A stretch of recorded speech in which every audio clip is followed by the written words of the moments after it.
Joe's US 40 Grill. We're at 1205 West North Street in Springfield, Ohio. Which, if you don't know much about Springfield, we're down on the west end, the beautiful west end, across the Main Lane Church. And if you're coming west on North Street, we're right actually before you get to Speedway. If you're on Columbia, you got to come back to us because we're like the Panama Canal. We don't have. Well, we need a Panama Canal down here. Yeah, we could use it. During heavy rains, we have it. Yes, we do. Yes, we do. Okay, we're going to finish up on football here. We got a lot of basketball talk, and actually a little baseball talk to get to. We're going to talk about Jim Tressel. Coach Tressel came to Springfield last night. Yes, he did. You know, in a town like us, that's a big deal. I mean, that's pretty much like Christopher Columbus stopping by or somebody like that. Yeah. An historical figure. Both of you guys have some insight on why he was here and what did he do. So, do you want to start or let Josh start? I'll start off. Okay, fire away. Josh has the full story. I just talked to Trey last night, or Tuesday night rather, after the Springfield game. You know, I was surprised he knew my name. He was bumped into me. He knows you from this, buddy. Yeah, he knows does. He says, I was surprised. He must be a reader, which I thank for. I'm very thankful for. for. He may be tuned in. Yep. We thank him if he is tuned in. He's got good taste, doesn't he? Yeah, well, absolutely. When I asked him, I heard say, hey, heard Tressel was here, and he said, yeah, it was great.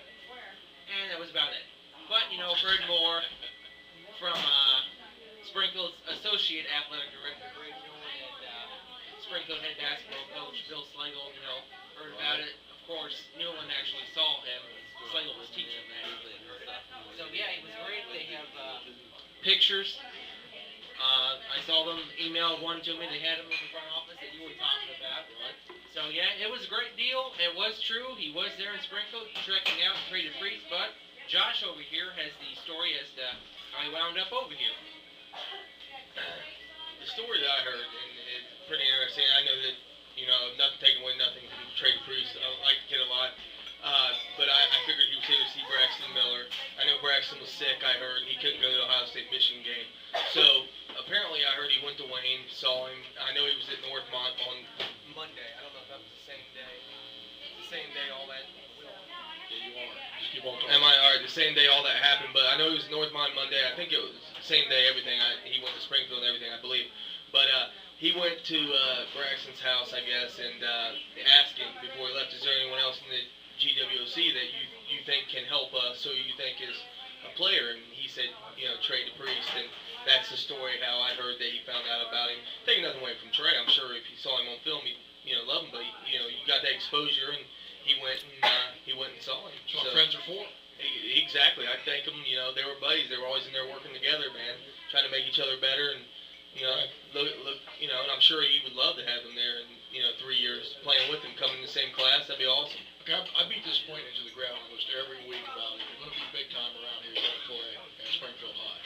It just proves that point. I mean, some of the county schools got great programs. I'm not really taking anything away from that. But if you're going to go the true top of the line, and you're going to have Tressel walk into your school, yeah, you got to be. I mean, I think that falls. Yeah, I think that falls back to my point where, you know, and I don't know if this will ever happen, but I thought, you know, going with the new high school, that, you know, I know. I was in a smaller school, and I went to North to go to a bigger school for play baseball and get that exposure, play Centervilles and Waynes and whatnot. And that was when it was at WOL. It tells you how old I'm getting. But now, you know, it's even a better conference now. I just think you're going to see some guys, you know, for example, if let's say Bryant played football at Kent Ridge and he was a sophomore and rushed for 1,500 yards and was really good, maybe he says, hey, listen, you know, not only athletically, but they have some technology in the school that I'd like to go to. And maybe I want to go to Springfield High and play against, you know, Centervilles. Maybe they have an A.J. Hawk or a C.J. Barnett at Northmont. You know, I want to test myself against these guys. I think you're going to see some transfers come in. The guys from the county, because there's guys all over the place. I mean, you know, Versailles, Coldwater, small schools, they produce great. St. Henry, you know, but I think being in Springfield, surrounding Kent Ridge, Shawnee, you know, schools like that, Greenon, I think that some of those kids will transfer in. You know, that's the difference in basketball. Basketball is a totally different story. If you're good in basketball, you can be good anywhere. If you're that good, you're going to get noticed.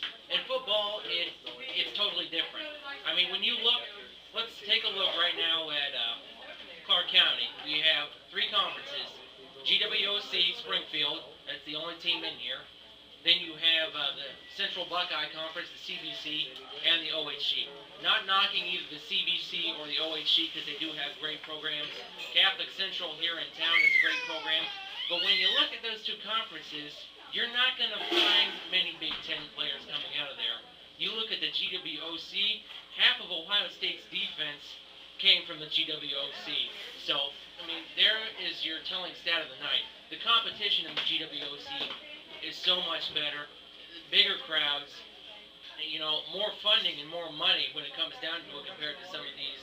Well, I mean, you really got, of course, you got up north with St. Ignatius and down in Cincinnati, you got some big programs. And, but, I mean, and also they're big and they're making a lot of money too. No, that can't be part of it. Huh? Oh yeah. But I mean, I guess my point is that the GWAC's probably right at the top three conferences in the state, because there's some schools in Columbus that's right. But go ahead and touch it. No, I don't think top three, Division I. Yeah, top 6, top 7. Okay, I'm talking regions basically. Oh, regions definitely. So if you got the Cleveland region, the Cincinnati region, and the Dayton. Oh yeah. I mean, who else? Yeah, that I agree on. Okay, good. Glad we got that out of the way. Yeah. If we're not in agreement, we might as well just stop the show right there. Okay, the